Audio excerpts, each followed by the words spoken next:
Ce n'était pas le joueur le plus doué de la tanière sur le plan technique. Mais sur les qualités psychologiques, mentales, kenn mënu ko ci reprocher. C'est-à-dire c'est un meneur d'hommes sur le terrain et c'est un entraîneur aussi sur le terrain.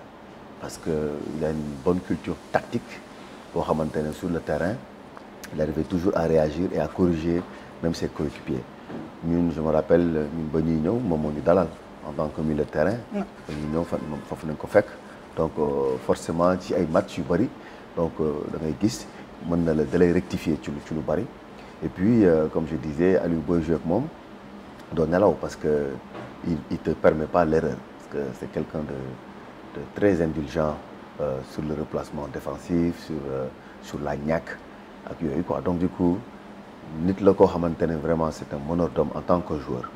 En tant qu'entraîneur après tamit loolu nag dinañ ci ñëwaat ci kanam mais en tant que joueur c'est quelqu'un boo xamante ne bépp entraîneur di nga soxla joueur boobu ci biir terrain bi bu nekk sa adjoint ci biir terrain bi parce que c'est quelqu'un qui arrive à comprendre rapidement les systèmes et c'est quelqu'un sur qui un entraîneur peut compter.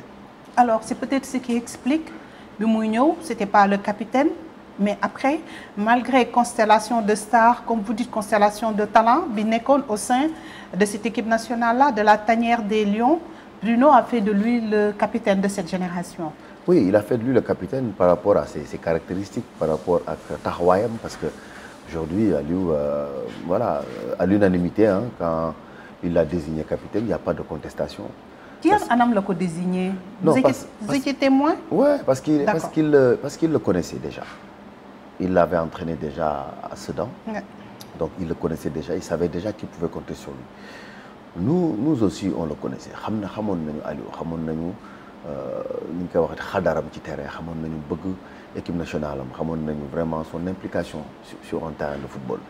Donc du coup et puis on s'entraînait, on savait que voilà kii c'est quelqu'un boo xamante ne c'est un leader sur un terrain. Donc forcément ba ko Bruno choisirait, je pense qu'il n'y a pas eu de contestation.